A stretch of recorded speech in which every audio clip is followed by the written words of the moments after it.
जय माता दी। मेरे प्यारे भक्तों, नवरात्रि की तीसरी देवी चंद्रघंटा माँ की जय। तो माँ की दुर्गा की जो तीसरी शक्ति है वो चंद्रघंटा है। नवरात्रि में तीसरे दिन इसी देवी की पूजा आराधना की जाती है। देवी का यह स्वरूप परम शांतिदायक और कल्याणकारी है। इसीलिए कहा जाता है कि हमें निरंतर उनके पवित्र विग्रह का ध्यान में रखकर साधना करना चाहिए।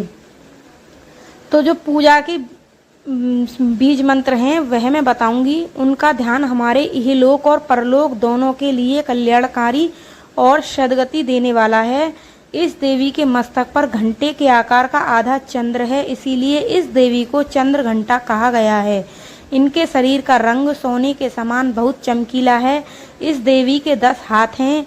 वे खड्ग और अन्य शस्त्र अस्त्र से विभूषित हैं। सिंह पर सवार इस देवी की मुद्रा युद्ध के लिए उद्युत रहने की है। इसके घंटे सी भयानक ध्वनि से अत्याचारी दानव, दैत्य और राक्षस कांपते हैं। नवरात्रि में तीसरे दिन इसी देवी की पूजा का महत्व है। इस देवी की कृपा से अधिक साधक को अलौकिक वस्तुओं के दर्शन होते हैं, दिव्य सुगंधियों का अनुभव होता है और कई तरह की ध्वनियाँ सुनाई देने लगती हैं। इन क्षणों में साधक को बहुत सावधान रहना चाहिए। इस देवी की आराधना से साधक में वीरता और निर्भयता के साथ ही सौम्यता और विनम्रता का विकास होता है। इसीलिए हमें चाहिए कि मन, वचन और कर्म के साथ ही काया को विहित विधान के अनुसार परिशुद्ध पवित्र करके चंद्रघंटा के शरणागत होकर उनकी उपासना आराधना करना चाहिए। इससे सारे कष्टों से मुक्त होकर सहज ही परम पद के अधिकारी बन सकते हैं। ये देवी कल्याणकारी है।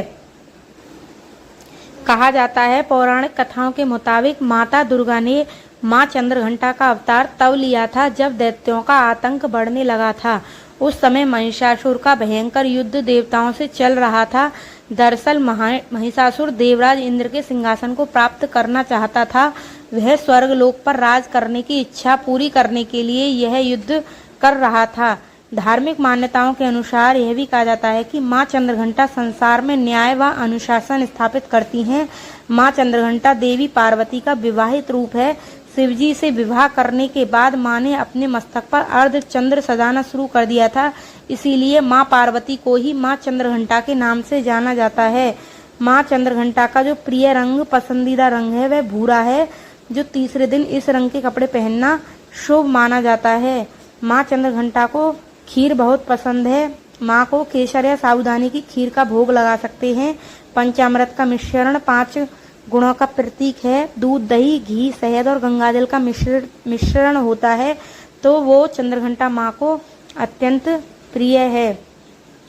तो ये चंद्रघंटा माँ की कुछ महत्वपूर्ण जानकारी थी। अगर आपको और भी कथा, रोचक कथाएं सुननी है तो मेरे चैनल पर बने रहें और मेरे चैनल को प्लीज़ सब्सक्राइब करना ना भूलें। धन्यवाद मेरे प्यारे भक्तों। जय माता दी, जय माता दी।